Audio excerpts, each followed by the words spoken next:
Hello. The title of my book is Cause, Cure, and Cancer-Free: How I Became a Cancer Escapee by John Marra.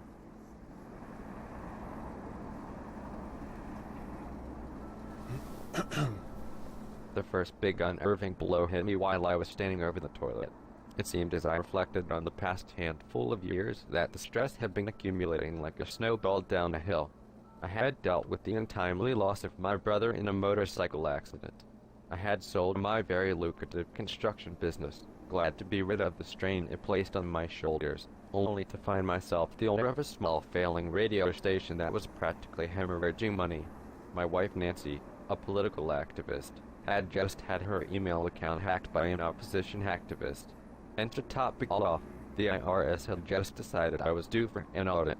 To think I had gone out that night to get away from it all. As devout Catholics, Nancy and I are proud members of Legatus, an organization that helps folks like us spread the message of faith.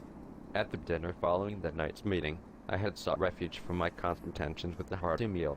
I helped myself to a generous portion of chicken, chased it with 2 cocktails. I believe they were vodka cranberries, and didn't say when, until after I had finished dessert. Contented with my king's feast, Nancy and I returned home. In a way, that evening, like every other in recent memory, I had awakened several times throughout the night with a pressing urge to use the bathroom. But this particular occasion was something else. As I leaned over the toilet to void my bladder, I found myself firing out pure, crimson blood. This, as you can imagine, really put the fear of God in me, albeit on a much smaller scale. I had dealt with this sort of thing before.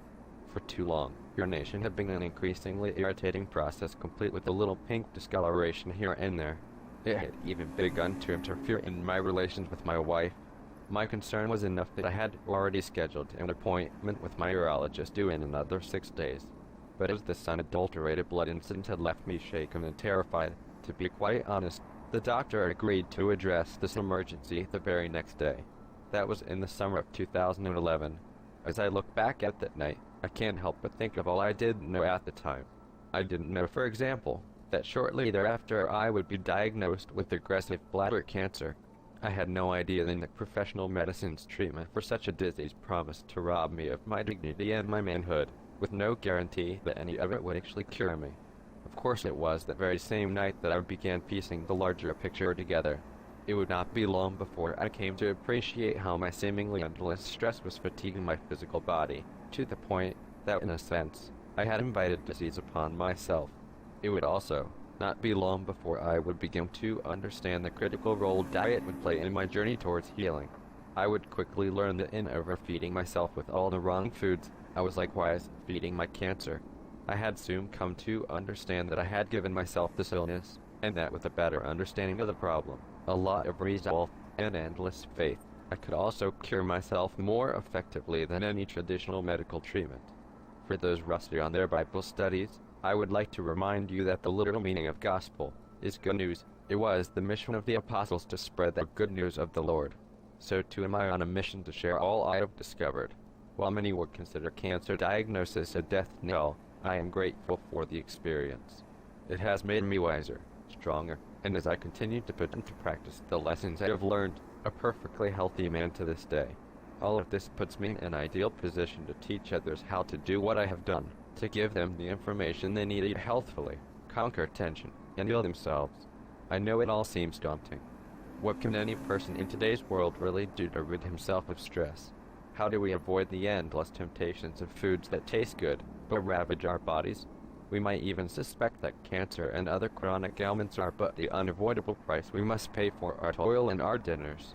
But the goal of this book is to demonstrate to you, the reader, how to find a place of peace, devoid of the stresses that wear us down. The goal is to tell you of the foods that bring this upon us, an innumerable amount, believe me, and detail an alternative diet that primes the body for healing and wellness. The goal is to arm you with all the same knowledge that helped me fight and win my battle with cancer. I don't pretend to be a medical professional. I am simply a man who stared death in the face, and willing to waver, educated himself, took action, and beat his death sentence. I am very much alive today, and it would be criminal of me to squander the gift of life without teaching others of my path to wellness. to those who are sick, and for whom traditional medicine holds little hope, to those who long for any solace from the stresses and strains of modern life, to those who wish to eat their way towards health and recovery, I implore you to read on as I share my gift with you. Please go to www.cancerescapee.com and order your copy today for the rest of the story. Thank you, and God bless you.